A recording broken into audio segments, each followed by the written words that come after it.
Everything that exists in the physical world began as an image in someone's mind. The chair you're sitting on, the device you're using, the building you're in. Every bridge, every business, every fortune, all of it was imagined before it was real. This is the fundamental truth that money manifestation rests upon. Imagination is not fantasy. Imagination is the blueprint room where reality gets designed.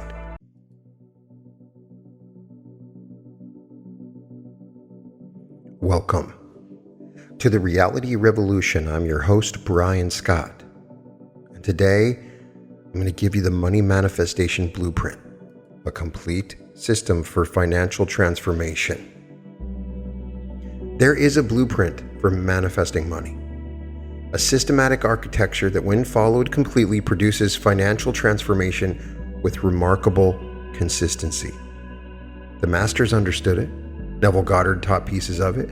Joseph Murphy revealed other fragments. Florence Scovel Shinn spoke to different aspects. And when you gather all these pieces together, when you see how imagination, feeling, belief, and action interlock into a single coherent system, something clicks into place.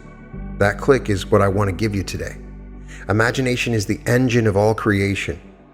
Everything that exists in the physical world began as an image in someone's mind. The chair you're sitting on, the device you're using, the building you're in. Every bridge, every business, every fortune, all of it was imagined before it was real. This is the fundamental truth that money manifestation rests upon. Imagination is not fantasy. Imagination is the blueprint room where reality gets designed. But imagination alone is not enough. This is where incomplete teachings have left people confused. You can visualize money all day long and still struggle, not because visualization is flawed, but because visualization is just one component of a larger system. It's like having an engine without a transmission, wheels, or steering. The engine is essential. The engine is powerful, but the engine alone does not get you anywhere. What I'm about to share is the complete vehicle.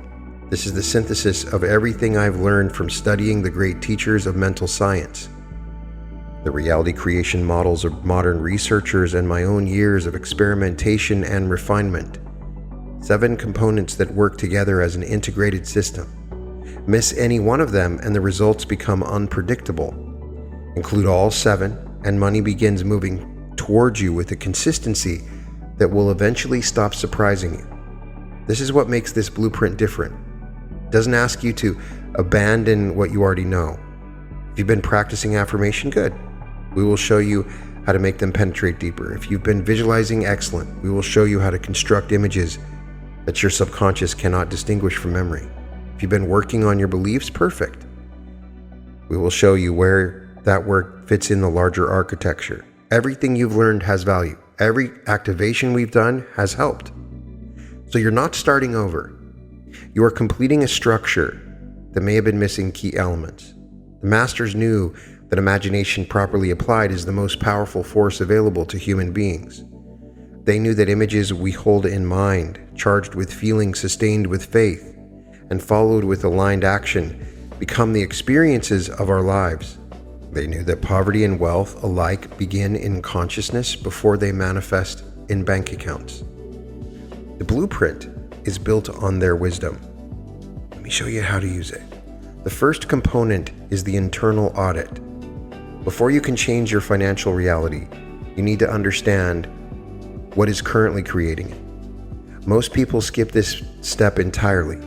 They jump straight into affirmations and visualizations without ever examining the existing mental architecture that has been generating their results. This is like trying to install new software on a computer riddled with viruses. The new program might run for a moment, but the underlying corruption will eventually crash the whole system. Your current financial situation is a printout. It's the physical manifestation of your internal programming.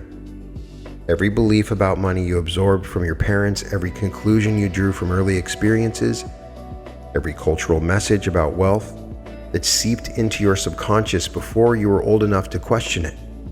So the first component of this blueprint is a ruthless internal audit.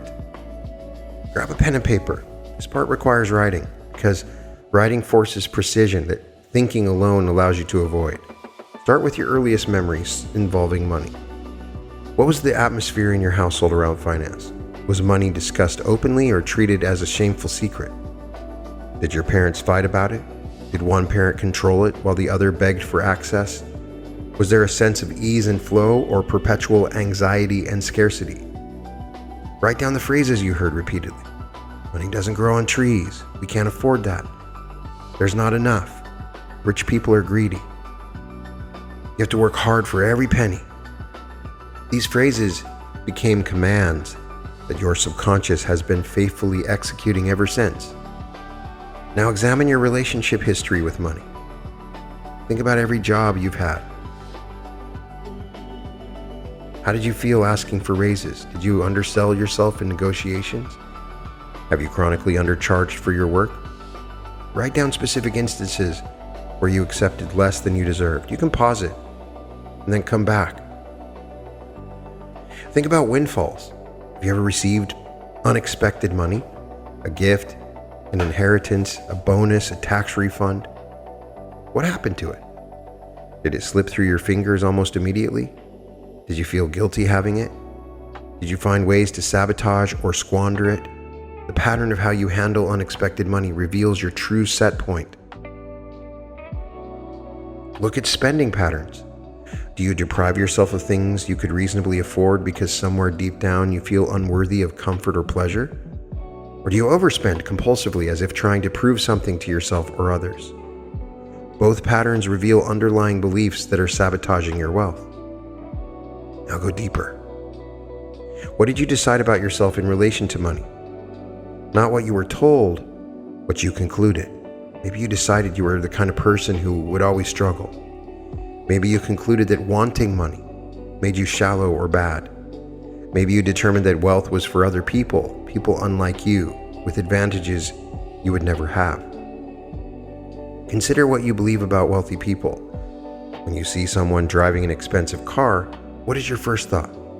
Do you assume they earned it through hard work and value creation? Or do you assume they inherited it, got lucky, or did something shady? Your judgments about wealthy people reveal what you believe wealth would mean about it if you had had it. These decisions are running your financial life. They're the source code, and until you identify them, you cannot rewrite them. I want you to make a complete inventory. Take at least an hour for this if you can.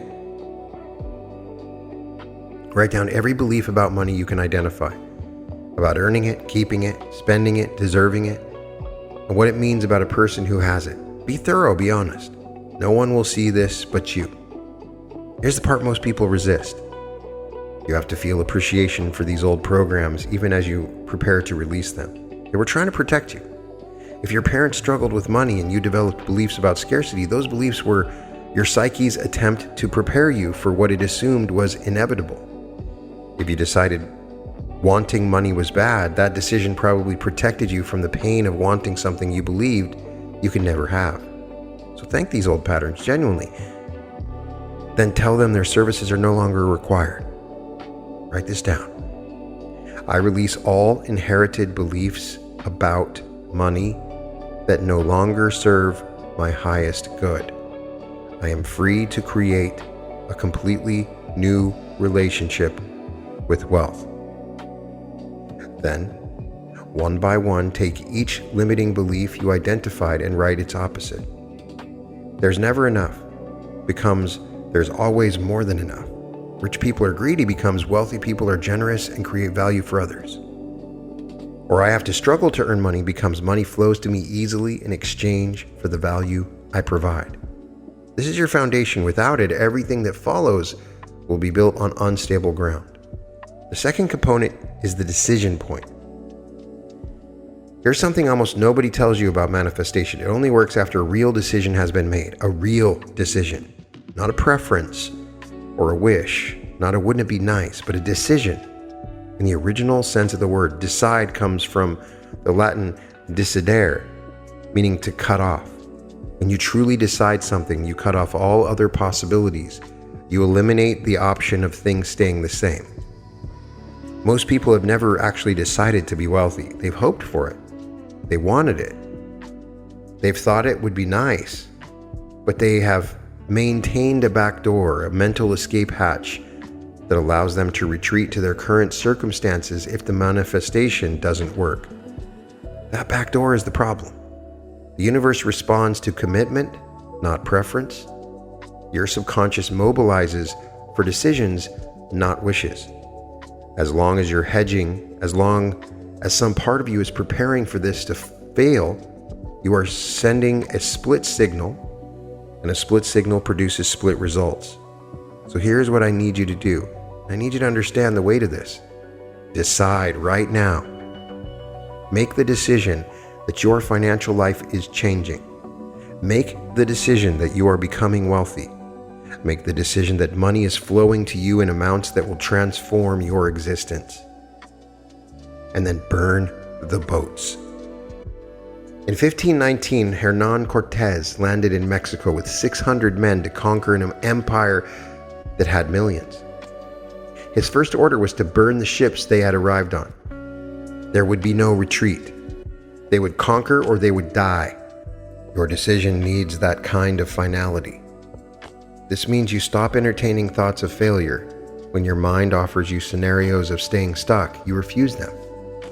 When doubt creeps in, and it will, you remind yourself that you've already decided. The outcome is determined. The only variable is time. I want you to write this down and put it somewhere you will see it daily. I have decided to be wealthy. This decision is final. There is no alternative timeline where I remain in financial struggle. It is done. Feel the weight of that. Feel the bridge burning behind you. Feel the absolute commitment settling into your cells. This is the energetic foundation that makes everything else possible. The third component is the identity reconstruction. You cannot manifest sustained wealth while identifying as someone who struggles with money. Let me say that again, because it's the most important sentence in this entire blueprint. You cannot manifest sustained wealth while identifying as someone who struggles with money. Your self-concept, the internal image you hold of who you are, functions as a thermostat. It determines the range of experiences you will allow yourself to have. If your identity is set to person who struggles financially, then even if money comes in, it will find a way to leave. You will unconsciously sabotage, overspend, make bad investments, or simply fail to see opportunities that are right in front of you. I know this because that was my identity, and it required an identity shift for me to change that. This is why lottery winners so often end up broke. Their external circumstances changed, but their identity did not. The thermostat was still set to struggling, so reality reorganized itself to match the setting. This is also why some people bounce back from bankruptcy and rebuild their wealth within a few years. Their circumstances were devastated, but their identity as wealthy people remained intact. The thermostat pulled their reality back up to match. The solution is to change the thermostat before the money arrives. This is where most manifestation teaching gets it backwards. They tell you to visualize having money and then wait for the money to change how you feel about yourself. But that is the slow path, and it usually fails because your old identity keeps reasserting itself. The faster path is to change your identity first, and then let the money come as a natural consequence of who you have become. So who are you? Not who you have been, not who do your circumstances suggest you are. Who are you now choosing to be? Let me make this concrete. Right now, you likely have an internal narrator who comments on your financial life. When a bill arrives, what does this narrator say? Here we go again. More money out the door. How am I going to handle this? When an opportunity presents itself, what does the narrator say? That sounds great, but I could never afford it, or I'm not the kind of person who gets these opportunities. This narrator is your current identity speaking, and you can change what it says. Wealthy people have different internal narration, When a bill arrives, their narrator says something like, "Great, another expense handled easily." When an opportunity appears, their narrator says, "Interesting, let me see if this is worth pursuing." The emotional tone is completely different: calm, assured, expansive, rather than anxious, defensive, contracted. I want you to create what I call an identity script. This is a written description of yourself as a wealthy person. Write it in present tense, write it in first person, write it with vivid specificity. Something like this: I am someone who is naturally prosperous. Money flows to me easily because I am valuable and I know it. I handle finances with confidence and wisdom. I see opportunities everywhere and I act on them decisively. Money feels normal to me. Expected, even. I am comfortable with large sums of money. I invest intelligently. I spend joyfully. I give generously. Financial abundance is simply part of who I am. But go further than this generic example. Get specific to your life. How does the wealthy version of you dress? How do they carry themselves physically? What is their posture like? How do they speak? How do they respond to setbacks? What is their morning routine? How do they handle conflict? What do they believe about the world? Write at least a full page describing this version of yourself in rich detail. You're creating a character, except the character is the you that you're becoming. Read this script every morning before you check your phone. Read it every night before you sleep. Here's the crucial part: do not just read it, feel it. Let the words generate the emotional state of actually being this person. Neville Goddard called this assuming the state of the wish fulfilled. You're practicing the internal experience of your new identity until it becomes more real than your old one. Throughout your day, when you catch yourself responding from your old identity, anxious about money, doubting your worthiness, feeling contracted, stop, take a breath. Ask yourself, how would the wealthy version of me respond to this? And then respond that way. At first, this feels like acting. You will feel fake, like you're pretending to be someone you're not. That's the old identity coming up. Just keep doing it anyway. The feeling of fakeness is just the friction between your old identity and your new one. It fades. Eventually, the new responses feel more natural than the old ones. You forget you were ever any other way. Your subconscious does not know the difference between a vividly imagined experience and a real one. When you consistently feel yourself as wealthy, your subconscious begins to accept this as fact. And once it accepts a new fact, it will move heaven and earth to make your external reality match. This is the mechanism. This is how it actually works beneath all the mystical language. The fourth component is emotional residency. Here's what most people fail at, and it's so simple once you understand it. You cannot manifest from a state of lack. When you are desperate for money, you are vibrating at the frequency of desperation, and the frequency attracts more circumstances that generate desperation. The universe is literal. It does not respond to your words. It responds to your dominant emotional state. So if you're affirming, "I am wealthy," while feeling anxious, broke, and scared, you're sending two signals. A weak verbal signal saying one thing, and a powerful emotional signal saying the opposite. Guess which one wins? The emotional signal every time. This means you must find a way to feel wealthy before the wealth arrives. You must take up emotional residency in the state of financial abundance while your bank account still shows scarcity. This sounds like delusion. It's actually the most practical thing I will tell you today. Let me explain why it works. Your emotions are not just responses to your circumstances. They are creative forces that shape your circumstances. Dr. Joe Dispenza has documented this extensively. When you generate an emotion, your body releases specific chemicals. Those chemicals affect your cells, your energy field, your behavior, and through mechanisms we're only beginning to understand the probability field of your future experiences. When you feel wealthy, you make different decisions. You carry yourself differently. You notice different opportunities. You respond to setbacks differently. You become, quite literally, a different person. And that different person creates different results. So how do you feel wealthy when your current reality gives you no external reason to? You use memory and imagination. Think of a time when you felt genuinely abundant, even if it had nothing to do with money. Maybe it was a moment of deep love, or a time when something worked out perfectly, or an experience in nature that filled you with a sense of infinite possibility. Find that memory, let yourself feel it fully.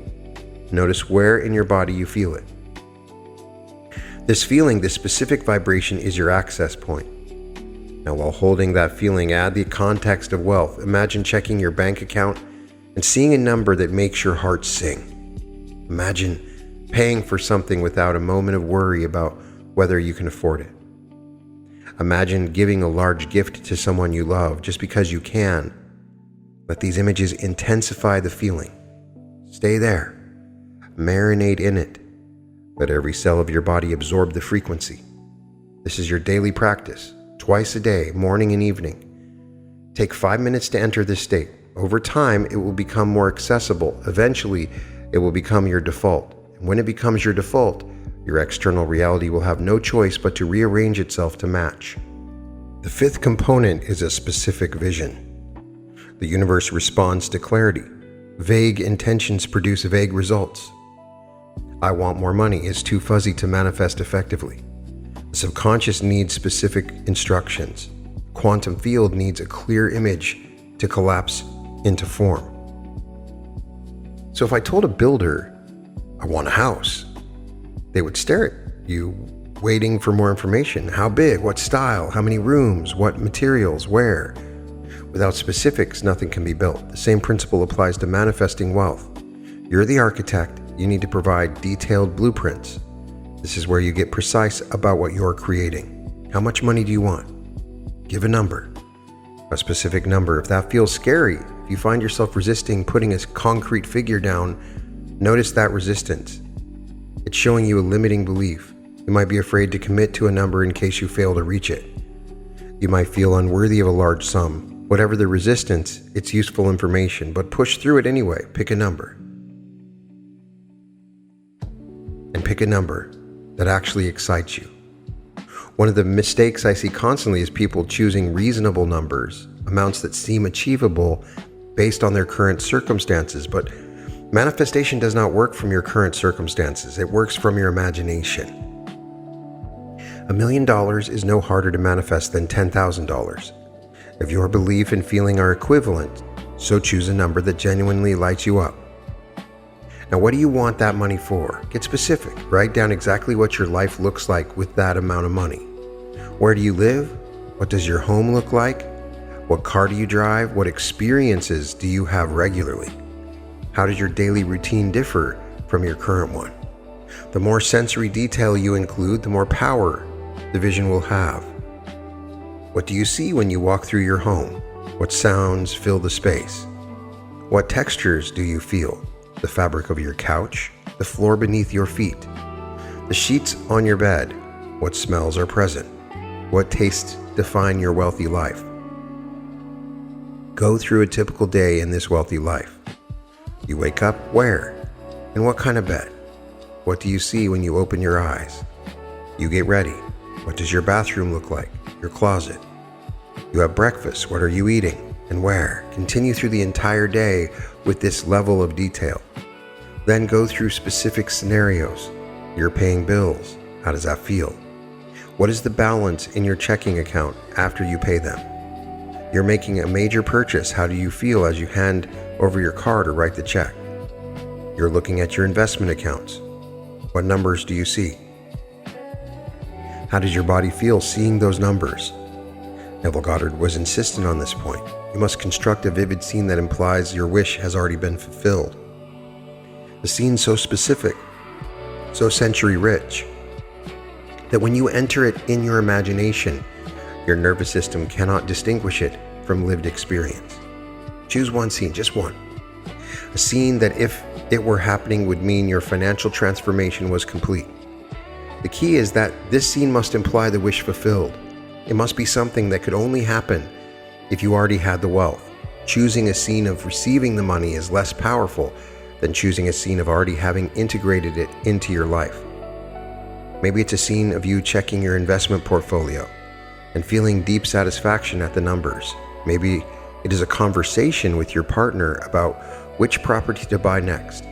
Maybe it is handing a check to a charity whose work moves you, knowing you can give this amount regularly. Maybe it's simply sitting in your new home, feeling the peace of total financial security. Maybe it's a conversation where someone asks you how to build wealth and you're telling them. Whatever the scene, make it short. Something you can replay in about a minute. And make it from first person. You're in the scene, seeing through your eyes, not watching yourself from outside. You see your hands. You feel the surface you're touching. You hear the words being spoken. You smell the air in that environment. This scene becomes your daily destination. Every time you do your emotional residency practice, you end by entering this scene. You see it, feel it, hear it, touch it. You live in it until it feels as real as your current surroundings. And then you let it go. You open your eyes, return to your day, and release all attachment to how or when this vision will manifest. Your job is the inner work. The outer details are handled by an intelligence far greater than your conscious mind. The sixth component is inspired action. Manifestation is a collaboration.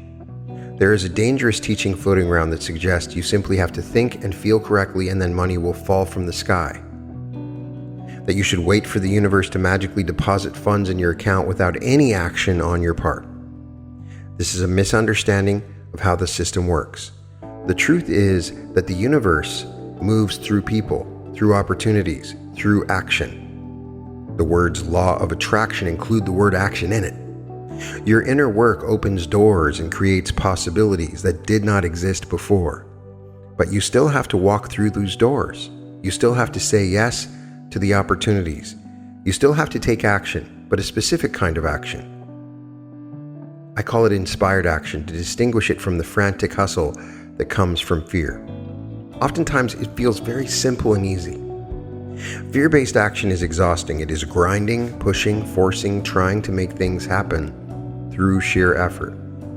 It comes from a belief that if you do not work yourself to the bone, nothing will come. It is often misdirected. Lots of movement, but little progress. You recognize it by how it feels: desperate, heavy, contracted, like you're swimming upstream. Inspired action feels different. It arises naturally from your new state of being. It comes as ideas, impulses, hunches, and nudges. It feels like flow rather than force. You find yourself wanting to take certain actions, drawn toward particular opportunities, guided by an inner knowing that you might have ignored before. It feels light, expansive, even exciting. The difference between these two types of action is everything. Fear-based action says, I must do everything myself because if I do not, nothing will happen. Inspired action says, I am in partnership with a larger intelligence and my role is to show up, stay alert, and move when moved. Fear-based action grinds constantly. Regardless of whether the actions make sense, inspired action moves decisively. When the impulse comes, then rests and stays receptive for the next impulse. Fear-based action comes from the old identity, the one that believes struggle is necessary. Inspired action comes from your new identity, the one that knows wealth is flowing to you and your job is to participate with its arrival. Your job is to follow these impulses. When you get an idea that excites you, act on it. When you feel drawn to reach out to someone, make the contact. When an opportunity appears that aligns with your vision, even if it is not exactly how you imagined the money would come, say yes. This requires a certain trust. You're being asked to believe that the inner work is producing real effects, even when you cannot trace the direct line of causation. You're being asked to follow the guidance that does not always make logical sense. Let me give you an example. You're doing your morning practice, feeling the state of wealth, visualizing your scene. Later that day, you have a random thought about an old colleague you've not talked to in years, There's no logical connection to your financial goals. In your rational mind, you dismiss it. But this is exactly the kind of impulse you need to follow. You reach out to the colleague, the conversation goes somewhere unexpected. They mention a project, the project leads to an introduction, the introduction leads to an opportunity. 6 months later, this thread has become a significant income stream. Looking back, you can trace the causation. But in the moment, the impulse to reach out seemed random. This is how manifestation often works. Through pathways you cannot predict, connections you cannot engineer, timing you could not have planned. Your inner work creates the conditions for these synchronicities. Your inspired action is how you participate with them. So each morning, after you identity script and emotional residency practice, ask yourself, what is one action I can take today that moves me toward my financial vision? Wait for an answer to arise. It might be obvious. Make the phone call, submit the application, have that conversation. Or it might be subtle. Take a different route. Visit that place, read that book. Whatever arises, do it. Build the muscle of following your inner guidance. Over time, this channel will become clearer and stronger, and you will find yourself being led through action directly into the experiences you've been visualizing. One more crucial point. Do not let fear talk you out of inspired action. The impulses that come from your aligned state will sometimes feel uncomfortable. They might push you beyond your comfort zone. They might require you to do things the old identity would have avoided. This is growth. This is expansion. This is exactly what needs to happen. The wealth you want exists outside your current comfort zone. If it existed inside your comfort zone, you would already have it. So when inspired action feels comfortable, that is actually a sign you're on the right track. The seventh component is sustained focus. Where most people fall apart, they do the internal audit, they make the decision, they work on their identity, they practice emotional residency, they create a specific vision, and they take inspired action. And then after 2 weeks, maybe 3, they stop. Why? Because the external results have not yet matched their internal work, and they conclude that it is not working. It's like planting a seed, watering it for a few days, and then digging it up to check if it is growing. There's a lag time between the inner shift and the outer manifestation. This is not a flaw in the system. It is the nature of physical reality. The 3D world is denser than the world of thought and feeling. It takes time for the energy to filter down and to rearrange matter. Think about how the physical reality works. You plant an apple seed today, you do not get apples tomorrow. The seed has to germinate, send out roots, break through the soil, grow a trunk, develop branches, produce blossoms, and finally bear fruit. This process takes years. At no point during those years does the absence of apples mean the seed is defective or the process is failing. The fruit comes in its own timing, provided you keep watering, keep providing sunlight, keep tending the soil. Manifestation works the same way. The seeds you are planting with your inner work are real. They are germinating in the quantum field, in the invisible realm where reality is organized before it becomes physical. The fact that you cannot yet see the apples does not mean the process has failed. Your job is to sustain your focus through the gap. This is where faith comes in. Not religious faith necessarily, but practical faith. The trust that the work you are doing internally is producing effects that you cannot yet see. Neville Goddard was adamant about this. He said, you must persist in the assumption that your desire is already fulfilled, even when, especially when, the evidence contradicts it. He called this remaining faithful to the state. The challenge is that your current reality will constantly offer you evidence that your old beliefs were correct. Bills will still arrive, unexpected expenses will still occur, your bank balance will still show whatever it shows. Every piece of evidence that contradicts your new vision is a test. An invitation to abandon your new state and return to the old one. Do not accept the invitation. This does not mean you ignore practical realities. You still pay the bills you can pay. You still take care of what needs taken care of. But you do not let current circumstances define your inner state. You maintain your emotional residency in abundance even while navigating temporary scarcity. The key word is temporary. When you hold your new state constantly, current circumstances become temporary by definition. They are the last echoes of the old vibration, still playing out while the new vibration gains strength. They are not evidence that the manifestation has failed. They are evidence that you are in the transition period. How long does this take? I cannot give you a timeline because it varies. Some shifts happen in days, some take months. The variables are complex. How deeply rooted your old beliefs were, how consistently you maintain your new state, how open you are to receiving through unexpected channels. I've seen people manifest significant money within weeks of beginning this practice. I've seen others take 6 months or more. The timing depended less on the size of the amount and more on the depth of the inner shift required.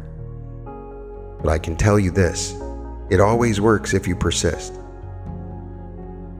I have never seen someone fully commit to this blueprint, apply all 7 components consistently, and fail to see their financial reality transform. The only failures I've witnessed were from people who quit before the shift completed, people who decided based on temporary evidence that it was not working. Let me be direct with you. There will be moments when you want to quit, moments when the gap between your inner state and your outer reality feels unbearable, moments when you feel foolish for believing you could change your financial life through these methods, moments when the old programming screams that you are wasting your time. These moments are not evidence of failure. They are evidence of proximity to breakthrough.